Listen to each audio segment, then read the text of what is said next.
Jumpa lagi bersama Gadget View. Edisi kali ini saya akan berbagi pengalaman menggunakan Samsung Galaxy S21 Ultra. Sebagai daily driver saya selama 2 tahun. Ada dua hal utama yang paling saya suka dari HP ini. Yang pertama, kameranya yang super dengan lensa zoom. Kedua, ketahanan baterai yang masih awet dan bisa diandalkan untuk kegiatan sehari-hari. Udah, cuma dua itu doang yang paling utama. Lain-lainnya nggak usah ditanya lah ya. Lalu bagaimana hasil foto dan videonya setelah 2 tahun? Apakah masih reliable? Kemudian bagaimana caranya setting pengaturan HP agar baterai tetap bisa awet seperti baru? Oleh karena itu, saksikan terus videonya. Sebagai informasi awal, unit yang saya punya ini OS-nya adalah Android 13, UI 5.1 dan patch 1 April 2023. Oke, kita mulai. Yang pertama, terkait baterainya. Sebelum HP-nya saya setting, SOT atau Screen On Time hanya mampu di 3 jam saja. Namun setelah saya setting ternyata SOT-nya menjadi 2 kali lipat, yaitu sekitar 6 jaman. Itu lumayan banget peningkatannya, padahal kapasitas baterainya saat ini sudah berkurang menjadi tinggal 78%. Dari 5000 mAh, sekarang menjadi sekitar 3900 mAh. Nah, itu berdasarkan perhitungan aplikasi AQ Battery. Ada 3 hal yang perlu disetting biar baterai awet. Kita mulai yang pertama, masuk ke menu koneksi. Lalu off-kan pilihan pita lebar ultra atau UWB. Kemudian jaringan seluler ubah modenya dari 5G ke 4G atau LTE. Kemudian masuk ke menu penggunaan data, lalu hidupkan atau aktifkan penghemat data.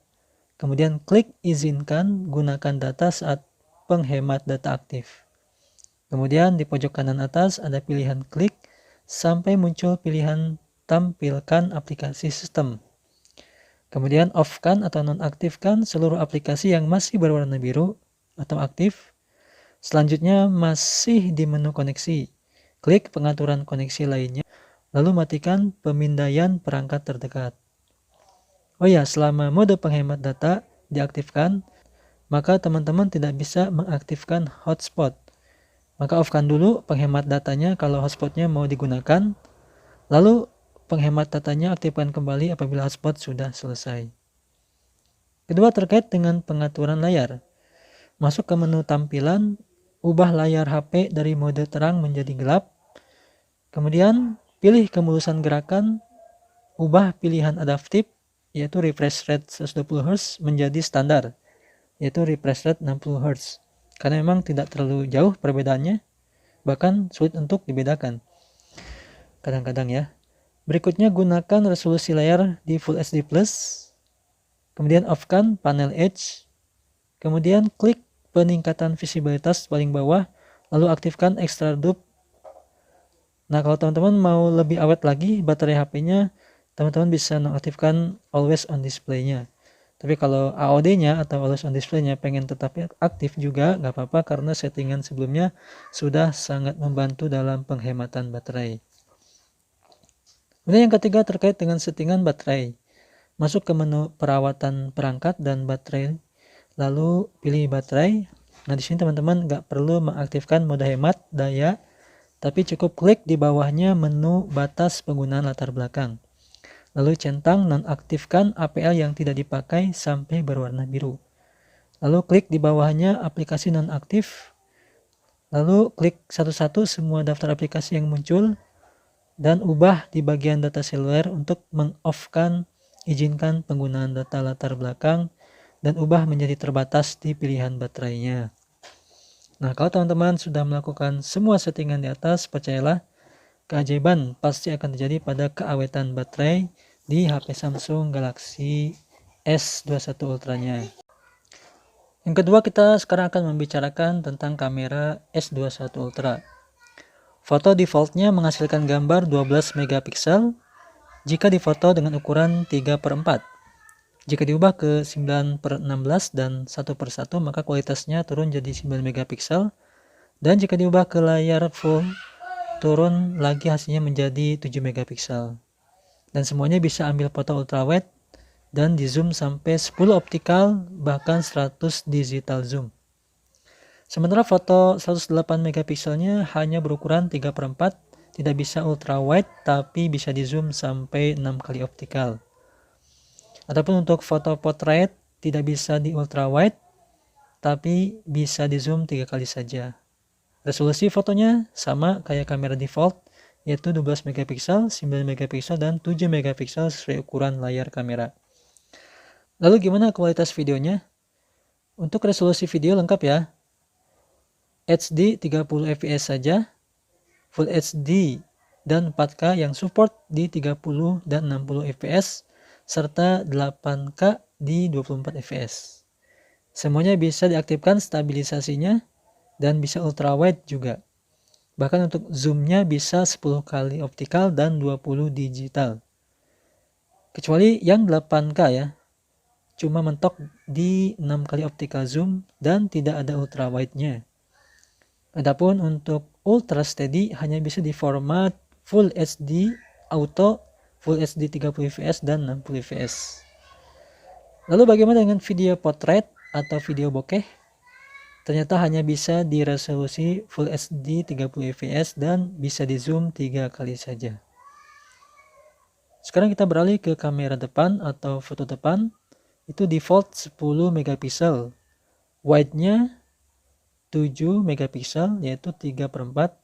Sisanya 6 megapiksel, 5 megapiksel, dan 5 megapiksel. Sedangkan untuk 40 megapiksel kamera depannya itu di ukuran 3/4. Videonya ukuran 9/16, resolusinya lengkap mulai dari 4K dan Full HD di 30 dan 60 fps, HD 30 fps. Ukuran lain hanya Full HD 30. Semuanya tidak bisa di zoom, sedangkan video portrait hanya di resolusi Full HD 29 fps.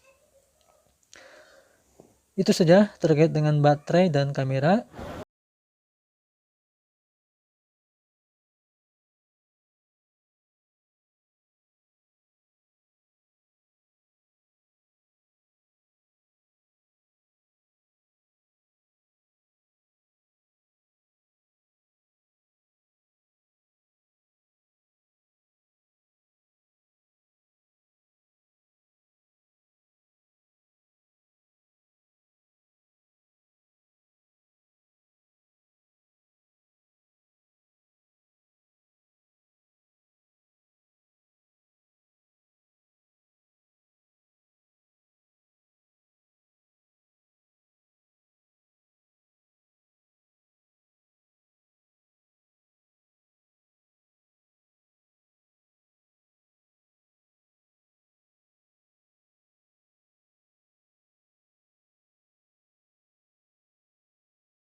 Adapun lain-lainnya yang saya suka, ngecasnya cepat, 1 jaman saja langsung penuh.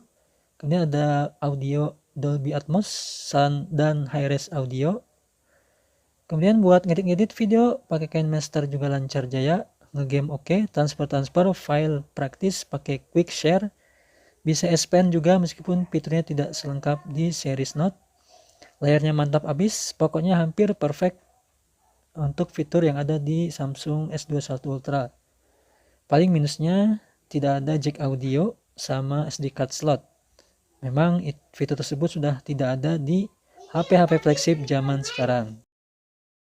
Kesimpulannya, bagi teman-teman yang masih ragu-ragu mau meminang HP Samsung Galaxy S21 Ultra, padahal dananya sudah cukup, mendingan langsung eksekusi aja daripada ntar nyesel. Karena sangat worth it banget pakai HP ini, harganya murah, fiturnya wah. Gak kalah jauh sama HP-HP flagship yang baru rilis.